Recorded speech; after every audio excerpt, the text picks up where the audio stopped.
खाना खाया ना सब लोगों ने? फिर आवाज नहीं आ रही ना? क्यों एकदम एकांत में शांति में बैठे सब लोग? विश्व रत्न बाबा साहब आम्बेडकर की जय। आप अपने माता पिता की जय। ग्राम देवताओं की जय। ग्रामवासियों की जय। मेरी आवाज एक्चुअली पिछले 4-5 दिन से बैठी हुई है और परसों तक तो ये हाल था कि आवाज ही नहीं निकल रही थी। लगातार इधर उधर जाना, खाना पीना में चेंज हो जाना। आज बड़ी खुशी की बात है, बड़े खुशी का मौका है और हर्षोल्लास का दिन है हमारे गांव के लिए कि कई सालों से 132 सालों से डॉक्टर बाबा साहब का जयंती का उत्सव पूरी दुनिया में मनाया जा रहा है, लेकिन काचेवानी ग्राम में इतने उत्साह के साथ में हम भी बचपन में देखे हैं। बुद्ध विहार काफी सालों से बना हुआ है, लेकिन इस वर्ष का जो आयोजन किया गया है वाकई में यशोधरा बुद्ध विहार समिति आदरणीय कैलाश जी जांबुड़कर और उनके पूरे युवा टीम के लिए एक बार आप सभी को मैं कहूंगा कि जोरदार तालियों से उनका अभिनंदन करेंगे, स्वागत करेंगे कि ये जो उपक्रम उन्होंने इस गांव में शुरू किया है बहुत ही खूबसूरत है। मित्रों, आज डॉक्टर बाबा साहब की 132वीं जयंती के उपलक्ष्य में 14 अप्रैल को उनका जयंती का कार्यक्रम रहता है, लेकिन आज 17 अप्रैल को हम यहाँ उपस्थित हैं। पिछले 2-3 दिनों से अलग अलग जगह पर काफी सारे कार्यक्रम पूरे देश भर में आयोजित किए गए हैं। अभी भी नागपुर में तो कई सारे ऐसे बुद्ध विहार है, कई सारे ऐसे चौक है, त्रिशरण चौक से लेकर के कि बुद्ध जयंती तक, अभी बुद्ध जयंती आएगी, बुद्ध पूर्णिमा आएगी, तो तब तक वहाँ नॉन स्टॉप कार्यक्रम चल रहे हैं। तो आज ऐसे शुभ मौका पर उपस्थित यहाँ इस कार्यक्रम के उद्घाटक आदरणीय मेरे भाई अंबुली जी, हमारे गांव के मार्गदर्शक कहूंगा मैं, पूरे गांव के मार्गदर्शक ही है, क्योंकि हम भी जब छोटे थे और कई सारे ऐसे विद्यार्थियों को हमेशा एक पॉजिटिव सोच देने का प्रयास किया जिन्होंने अब तक, और उनका एक सपना है कि इस गांव में एक बच्चा IAS या IPS होकर के निकले, तभी मैं समझूंगा कि इस गांव के लिए जो आज तक उन्होंने अच्छे विचार सबको दिए तो सही में उन विचारों का सार्थक हुआ। ऐसे हमारे मामा जी आदरणीय थान सिंह जी हरिंगखेड़े, यहाँ उपस्थित मेरे सभी साथी, पूरे गांव के सभी भाई बड़े बुजुर्ग और सभी को मेरा नमस्कार। मेरे गांव के सभी मेरे परिवार के सदस्यों को मैं नतमस्तक करता हूं। मित्रों, वाकई में आज ऐसे हम एक मानवता के भगवान, मैं कहूंगा डॉक्टर बाबा साहब को कि वो मानवता के भगवान है, इंसानियत के भगवान है, कि जिन्होंने आज केवल अभी तो एक समाज के पुरते मर्यादित न रहते हुए पूरे संपूर्ण भारतवर्ष के लिए, संपूर्ण मानवता के लिए जो काम किया, कि एक समय वो था, हम सोच सकते हैं कि जहां पढ़ाई की स्वतंत्रता नहीं थी, पानी पीने की स्वतंत्रता नहीं थी, अच्छा आयुष से जगने के, अच्छे कपड़े पहनने की स्वतंत्रता नहीं थी, किसी को छूने की स्वतंत्रता नहीं थी, ऐसे समय पर जब उन्होंने वो समय अपने आंखों के सामने देखा, ऐसे समय को उन्होंने व्यतीत किया और जब ऐसे कठिनाइयों का सामना करते हुए उन्होंने अपनी पढ़ाई की, लिखाई की, हिंदुस्तान में पढ़ने के बाद विदेश में गए, लंदन में गए, अमेरिका में गए, बहुत सारी डिग्रियां ली। अंबुली जी ने बहुत विस्तृत में भी बताया और यहाँ बैठे काफी सारे मेरे बच्चे लोग, विद्यार्थी लोग, आपको भी सबको पता है। हम आज सब गांव के लोग बैठे हैं यहाँ पर, आजू बाजू के भी हमारे सब गांव के लोग हैं। मैं एक बात पे प्रकाश डालना चाहूंगा कि वही वो बाबा साहब है कि जिन्होंने इस देश का मसूदा समिति के अध्यक्ष करके उनको चुना गया और इस देश का संविधान बनाया और उस संविधान में सबके रक्षा की बात करी, ना कि किसी के बदले की बात करी उन्होंने। जबकि उस जमाने में समाज ने कई अत्याचार किए, कई पीड़ाएं दी, कई यातनाएं दी, पानी पीने की भी आजादी नहीं थी।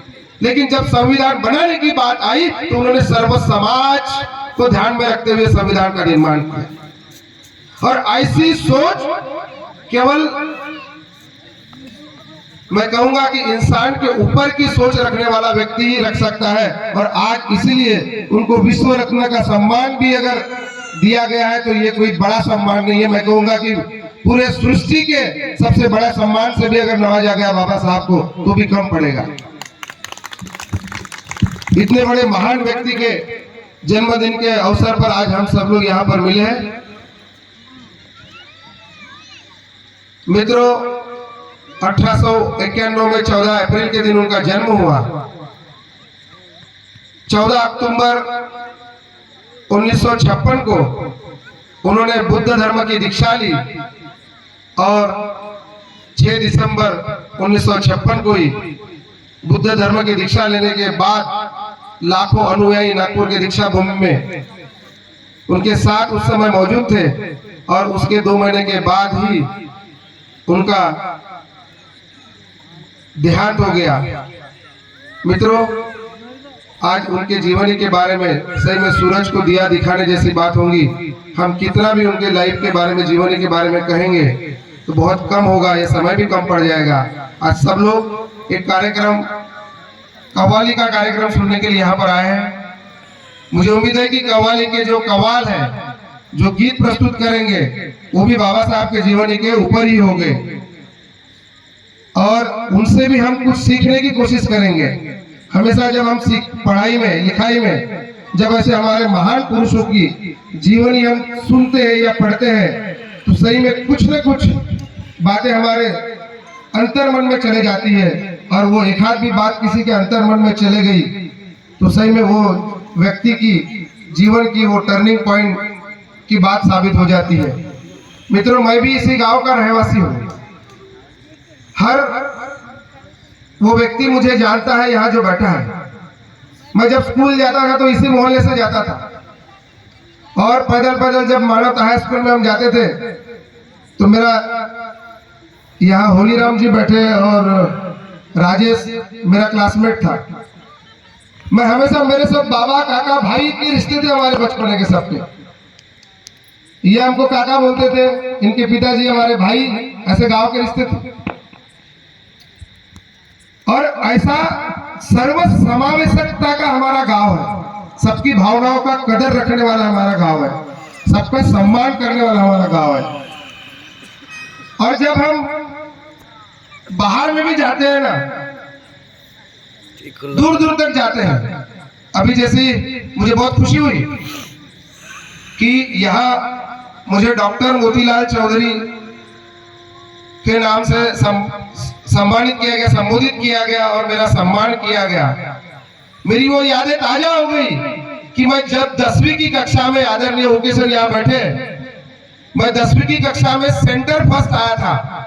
उस समय 1994 की परीक्षा में पूरे एकोड़ी केंद्र से प्रथम आया था। तो इसी जगह पर, इसी भूमि पर, इसी जगह पर विवेकानंद वाचनालय था। चिरवतकर भाऊ थे और हमारे गांव के 2-3 सदस्य थे उनके साथ, और उन्होंने मेरा सत्कार किया था। और केबी विरकर की एक बहुत बड़ी डिक्शनरी मुझे भेंट में दी थी। आज वो क्षण फिर से याद ताजा हो गई कि उसी जगह पर, उसी भूमि पर फिर से एक उपाधि मिलने हेतु मेरा सम्मान किया गया। मित्रों, मैं गर्व से कहता हूँ, कहीं भी जाता हूँ तो मैं काचेवानी का रहवासी हूँ, किसान का बेटा हूँ, गरीबी से लड़ा हूँ और कठिन परिश्रम से मैं यहाँ तक आया हूँ। मुझे जरा भी शर्म नहीं आती कि मैंने गोबर फेंके है, गाय चराई है, हल चलाया है, खेती में काम किया है। जरा भी शर्म नहीं आती बड़े बड़े मंचों पे बताने के लिए। और जब ये उपाधि की बात आई तो मैं एक विस्तृत आपको जानकारी दे दूं। मैंने कोई, यहाँ हमारे गांव के लोग बैठे हैं, कुछ लोगों को लगता होगा कि भाव ने एमबीबीएस कब कर लिया। मुझे इंजेक्शन देते नहीं आता, इंजेक्शन वाला डॉक्टर नहीं बना हूं। जो मुझे हमेशा लगता था कि मैं जो परिस्थितियों से लड़ा हूं, तो समाज में अगर कोई दिन दुबड़े या वंचित व्यक्ति अगर मेरे को कभी मिलेगा या आएगा मेरे पास, मैं उसकी मदद कर सकूं। भगवान इतना बड़ा बना दे, इतना सक्षम बना दे। मैं हमेशा भगवान को एक प्रार्थना हमेशा करता था, तो उसने उस लायक मेहनत करके बना दिया। और मैं तब से कई साल हो गए, 20 साल हो गए, मैं समाज में अलग अलग पद्धति से, गांव में तो आता हूँ, बहुत कम दिखता हूँ आप लोगों को, लेकिन मैं नागपुर में रह करके बहुत अलग अलग क्षेत्रों में अलग अलग काम करते आया हूँ। कभी अनाथालय में जाना, कभी वृद्धाश्रम में जाना, उनकी मदद करना, ब्लड डोनेशन किया, हेल्थ चेकअप किया, वृक्षारोपण किया, ऐसे कई सारे काम करते आना। अभी 4-5 संगठनों की जवाबदारी है, वो भी बहुत अच्छे तरीके से निभा रहा हूँ। तो कहीं ना कहीं ऊपर वालों की आंखें हमारे ऊपर दूरदृष्टि के स्वरूप में देखते रहती है। और ऐसे ही मुझे नॉमिनेशन का एक ऑफर आया मेल के थ्रू कि आपके काम को देखते हुए हम लोग आपका नॉमिनेशन फॉर्म भरवाना चाहते हैं, अगर आप इंटरेस्टेड है तो मित्रों, वो नॉमिनेशन का फॉर्म था American East Coast university New York America में स्थित है, उनका मुझे मेल आया। मैंने मेल पे मेरी विस्तृत अब तक के काम की जानकारियां भेजी उनको, कुछ फोटोग्राफ्स, वीडियोस, न्यूज वगैरह जो भी था वो सब भेजा। और मित्रों, मुझे खुशी होती है कि उस सिलेक्शन में पूरे हिंदुस्तान से 14 लोगों को डॉक्टरेट ये सम्मान से सम्मानित किया गया, और मैं विदर्भ से मात्र एक था। और वो कार्यक्रम हुआ मुंबई के ग्रैंड हयात होटल में, जो 5 स्टार पंचताराकित होटल था। और उसमें मुझे इस बात की बहुत ज्यादा खुशी थी, और खुशी के आंसू भी मेरे आंखों से आ गए, जब मैंने मेरे लाइफ के ऊपर 2 मिनट की एक बायोग्राफी बनाई थी, 2 मिनट का एक वीडियो बनाया था कि काचेवानी से, खेती से निकल करके कैसा कैसा वहां तक का सफर आया। जब मुझे अवार्ड के लिए सम्मानित किया गया, अनाउंसमेंट हुई, तो उस समय मैंने कहा कि 2 मिनट का वीडियो चलाइए आप। वहां आयोजकों ने वो वीडियो चलाया, मेरे गांव का गूगल के थ्रू लिया हुआ पिक्चर दिखा, काचेवानी ग्राम, किसान का बेटा। और वो दिखाने के बाद में जब मुझे वो सम्मान मिला, तो मुझे उस सम्मान से भी बढ़कर एक और सम्मान मिला, जो शब्दों का सम्मान था। एक माइक्रोटेक इन्वर्टर के मालिक थे वहां पर, उनको भी डॉक्टरेट मिली थी व्यापार के दृष्टिकोण से, जो दिल्ली के रहवासी है। तुम्हारे घर में माइक्रोटेक का इन्वर्टर लगता है, तो उसके मालिक थे mister V K Kapoor, sorry mister Anil Kumar. तो वो मेरे पास आए और उन्होंने कहा कि मोतीलाल जी, ये जो डॉक्यूमेंट्री हमने आपकी देखी है, इस पर से ये लगता है कि जो 14 लोगों को यहाँ बाकी के 13 लोगों को सम्मान मिला है, उससे सबसे बड़ा सम्मान ये आपका होना चाहिए। इतने बड़े व्यक्ति ने मेरे लिए ये स्टेटमेंट बोलना, जबकि मैं उसको नहीं जानता था। घर घर में माइक्रोटेक के इन्वर्टर है, ओकाया की बैटरी है, ओकाया के इलेक्ट्रिक व्हीकल है, उसके जो मालिक वीके कपूर है, उसी मंच से उनको भी इसी सम्मान से नवाजा गया। उसी मंच से मनोज वाजपेयी, मतलब एक्टर जो है, आप कई सारी पिक्चर उनकी देखे होंगे, उसी मंच से उनको भी इस सम्मान से सम्मानित किया गया। कला के क्षेत्र में, ऐसे अलग अलग क्षेत्रों में मुझे सोशल सर्विस में, मतलब सामाजिक कार्य में मुझे डॉक्टरेट की उपाधि यूनिवर्सिटी के माध्यम से मिली है मित्रों। और जब वहाँ 2 मिनट बोलने का मौका मिला, और जब मैं मेरे गांव का नाम गर्व से लिया, तो मुझे गर्व हुआ कि मैं उसी काचेवानी का हूँ, उसी तिरोड़ा तालुका का हूँ, उसी गोंदिया जिले का हूँ, और उसी महाराष्ट्र का राज्य का हूँ, कि आज जिसको मुंबई में नवाजित एक बड़े सम्मान से नवाजा गया है। मित्रों, जब हम बाहर जाते हैं ना, तो हमारे गांव की बातें आती है। हम गांव लेवल पे बहुत सारे बार मैं कभी कभी कहता हूँ कि छोटी मोटी घटनाएं हो जाती है, विचारों का आदान प्रदान होता है, विचारों पे कम ज्यादा हो जाते हैं। आज पूरे गांव में लगभग 1600 से ज्यादा हमारे गांव की लोक संख्या है, आबादी है। लेकिन ऐसे कार्यक्रमों में हमने बढ़ चढ़कर हिस्सा लेना चाहिए, ना कि पार्टीवाद वहां आना चाहिए, ना कि कोई किसी का पर्सनल इशू वहां पर खड़ा होना चाहिए। इतने बड़े महापुरुष की जयंती के उत्सव में हम तो खुद होकर के बिन बुलाए भी आ जाना चाहिए। ये भावना अगर हमारे गांव के लोगों की अगर रही तो मुझे लगता है इस गांव का वो हर एक बच्चा बाबा साहब का विचारों का आदर्श लेकर के इस गांव के कई सारे ऐसे जो चुनिंदा आज 5-7 लड़के हैं, कोई एक अच्छा व्यापारी बना है, लोकेश जी अच्छे डॉक्टर के पोस्ट पे पढ़ करके एमबीबीएस डॉक्टर बने हैं। हमारा एक लोकेश उसकी बेंगलोर में फैक्ट्री है ना, वो भी इसी गांव का है। एक प्रताप हमारा उसका भी है, रियल एस्टेट का काम है। ऐसे कई सारे बच्चे जो इस गांव से निकले अच्छे पदों पे काम कर रहे हैं, शहर में अपना नाम रोशन कर रहे हैं। हमें गर्व होना चाहिए कि हम इस गांव के बच्चे हैं और उन माँ बाप को भी गर्व होना चाहिए। अगर माँ बाप बढ़ चढ़कर हिस्सा लेंगे तो बच्चों को मोटिवेशन मिलेगा, प्रेरणा मिलेगी। हमारा माँ बापों का भी दायित्व बनता है। मुझे क्या जरूरत थी, मैं भी 125 किलोमीटर 1,500 रुपए का डीजल खर्चा करके इतने दूर पर आया तो वो बच्चे की फोन से, क्योंकि उसको कमिटमेंट कर चुका था। बोले भाऊ तुम याद ला, मैं बोला हाँ बेटा पक्का ही। और मेरा ये रहता है कि शब्द दे दिया तो जाऊंगा, फिर चाहे कितना भी समय हो जाए। मैं बोला वहां जाऊंगा, बोलने की स्थिति नहीं रही तो नहीं बोलूंगा, लेकिन मिल के तो आऊंगा। जबकि घर की स्थिति नहीं थी, क्योंकि कल ही आई और सब लोग वृंदावन मथुरा के टूर पे गए तो रात को 1:30 बजे मैं उनको छोड़ करके आया। लेकिन फिर भी मैंने इनको हाँ बोला था कि बेटा मैं आऊंगा। और मैं शाम को 6 बजे 6:15 बजे निकला नागपुर से, सीधा यहाँ पर है। तो हमने भी एक बड़ा सोचना चाहिए, हम सब बड़े सोचने वाले लोग हैं। आज काचेवानी का बच्चा अगर वहां तक गया या बाकी बच्चे और अलग अलग क्षेत्र में अपना नाम रोशन कर रहे हैं, काचेवानी बेरडी पार जमने के, तो मित्रों हमारे गांव का भी नाम जाता है, हमारे गांव की संस्कृति वहां पर जाती है, हमारे गांव का आचरण जाता है, विचार जाते हैं कि वो उस गांव का है। उस वक्त हमारा तालुका, पहले गांव आता है, बाद में तालुका आता है, बाद में जिला आता है, बाद में राज्य आता है। वहां तो देश भर के अलग अलग राज्यों के लोग थे। सामाजिक क्षेत्र में केवल केरल के एक व्यक्ति को वहां सम्मान मिला, बाकी मैं महाराष्ट्र का अकेला था जो 14 लोगों में सामाजिक क्षेत्र में सम्मान मिला। तो उत्तर प्रदेश, बिहार, राजस्थान, गुजरात, अलग अलग स्टेट के लोग थे। लेकिन जब काचेवानी का नाम आया तो मेरी छाती फूल गई, आंखों से पानी झलका। हाँ मैं उस गांव से हूँ, पुरानी सारी यादें ताजा हो गई। वो जाम्बुड़कर जी के घर से बाड़ी में से जाकर के हम पैदल स्कूल जाना, वो सब यादें ताजा हो गई। वो हमारी झेला मौसी थी, उसको मैं नमस्कार करता था, वो सब यादें ताजा हो गई। जब गांव का नाम आता है सब पूरा बचपना जागृत हो जाता है। तो मेरे गांव के भाइयों से, बहनों से, माताओं से, मेरे काकाओं से, मौसाओं से जो भी रिश्ते हैं, सबसे विनती है कि मिल के रहेंगे। जब गांव की बातें आएंगी मिल के रहेंगे, चाहे कार्यक्रम अम्बेडकर जयंती का हो, चाहे बिरसा मुंडा जयंती का हो या राजा भोज की जयंती का हो,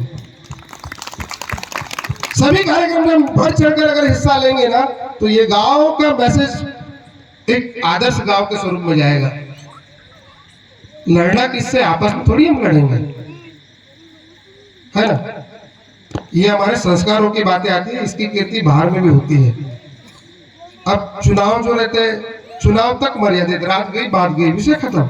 हर पार्टी वैचारिक मतभेद हो सकते हैं, लेकिन मन के मतभेद ना करें, एक सुझाव है। क्योंकि मैं कोई पार्टी का बंदिस्त नहीं हूँ, मैं एक सामाजिक प्राणी हूँ, इसलिए मैं खुले मन से बोल सकता हूँ, है ना। और सही में किसी को अगर थोड़ा सा भी अच्छा लग जाए तो ताली बजाने का कि ये जो बात कह रहा हूँ सच बोल रहा हूँ। तो जब वैचारिक राजनीति की बातें आती है, विचार आपके अलग हो सकते हैं, लेकिन जब गांव की हमारे एकजुटता की बात आती है, एकता की बात आती है, क्योंकि बाबा साहब ने हमको 3 सूत्र दिए थे, स्वातंत्र, समता, बंधुता करके, है ना। तो बंधुता की जब बातें आती है, समता की जब बातें आती है, तो आज हम और आप, हम सब एक है, इसकी भावना होनी चाहिए। और इस भावना से अगर हम काम करेंगे तो सही में हमारे गांव का वो हर एक बच्चा, मैं चाहता हूँ हर परिवार से एक बच्चा मोतीलाल चौधरी बन सकता है, हर परिवार से एक बच्चा लोकेश राहल वाले बन सकता है, हर परिवार से एक बच्चा वो मिनेंद्र हरिखेड़े जी बन सकता है, हर परिवार से एक बच्चा हमारा प्रताप पटले बन सकता है, कोई वकील बन सकता है, कोई आईपीएस बन सकता है, कोई एक बहुत बड़े एक राजनीतिक क्षेत्र में भी अपना नाम कर सकता है। हमने थोड़ा सा बड़ा सोचना चाहिए। मित्रों, बाबा साहब किन परिस्थितियों में जन्म लिए थे हम सब जानते हैं। जन्म लेना वो हमारे हाथ में नहीं है, लेकिन अगर हम मृत्यु उसी परिस्थिति में पाते हैं तो सबसे बड़े दोषी कहलाते हैं, क्योंकि इंसान जिस परिस्थिति में जन्म लेता है वह उसका दोष नहीं है, मगर अगर वह उसी परिस्थिति में मृत्यु पाता है तो सबसे बड़ा दोषी कहलाता है। क्योंकि भगवान ने जब इंसान को इस धरती पर भेजा है तो एक भेजा देकर के भेजा है, दिमाग देकर के भेजा है, और कहा है कि बेटा पहले दिन से बचपन से लेकर के तेरे उम्र की जो 70-80 साल 100 साल की जो आयु मैंने लिखी है, चाहे तो तू इस आयु में आसमान को छू सकता है, ना चाहे तो चूहे पे रेंगते हुए रह सकता है। सब कुछ तेरे चाह के ऊपर डिपेंड करता है, तेरे सोच के ऊपर डिपेंड करता है कि तू क्या सोचता है और तू क्या चाहता है। अगर तू चाहता है कि मैं अच्छा बनूं तो बेशक अच्छा बनेगा, अगर तू चाहता है कि मैं इसका बुरा करूंगा तो बेशक बुरा करेगा, अगर तू चाहता है कि मैं सबको लेकर चलूं तो बेशक चलेगा। तो सब कुछ अगर तेरे चाह के तेरे सोच के ऊपर डिपेंड है तो भाई साहब अच्छा सोचो ना दूसरों के बारे में, अच्छा सोचोगे तो उसका फल भी अच्छा ही मिलेगा, है ना। मैं इसी भावना से काम करता हूं और इसलिए भगवान मुझे हर वो स्टेप में हर वो सीढ़ी में सक्सेस देते हैं। कड़ी मेहनत करने के लिए कभी आगे पीछे नहीं देखता। मित्रों, लोग कहते हैं कि आपके सफलता का क्या राज है? ईमानदारी, प्रामाणिकता और कड़ी मेहनत। ईमानदारी रखो, प्रामाणिक रहो और मेहनत की तैयारी रखो, आपकी सफलता आपके कदम चूमेगी। कोई आपकी सफलता चुरा नहीं सकता आपके हक, लेकिन आपके हक की मेहनत आपको करनी पड़ेगी ना। अगर हम कहेंगे कि भैया मेहनत भी नहीं करूंगा, बाबा साहब 2 घंटा सोते थे, बराबर है ना, कितनी मेहनत थी, तब आज पूरी दुनिया उनको मानती है। अगर उनका 1% भी मेहनत अगर हमारे बच्चों ने कर ली, उनके माँ बाप ने कर ली उन बच्चों को घड़ाने के लिए, तो सही में हर घर में बाबा साहब का एक अनुयायी निकलेगा। हर घर में अंबेडकर जी, महात्मा फुले जी के ऐसे आदर्श विचारों वाले व्यक्ति निकलेंगे। मित्रों, सब लोग कव्वाली सुनने के लिए आए हैं, बोलने के बहुत सारे विषय हैं, लेकिन मैं फिर से एक ही संदेश इस मंच से देना चाहूंगा कि ये गांव हमारा सबको साथ में लेकर चलने वाला गांव है। पहले से ही हम सबका साथ, सबका विश्वास लेकर के चले हैं। मैं चाहता हूं कि आगे भी हमारी सबकी सोच, सबकी भावना यही होनी चाहिए। वैचारिक मतभेद हो सकते हैं, मानसिक मतभेद ना हो, हम सबको लेकर के एक दूसरे को सपोर्ट करके इस गांव की प्रगति में हम सब एक दूसरे का हाथ बढ़ाएं। यही सोच को मैं यहाँ रख करके इस मंच से अभी मेरे शब्दों को विराम देना चाहूंगा।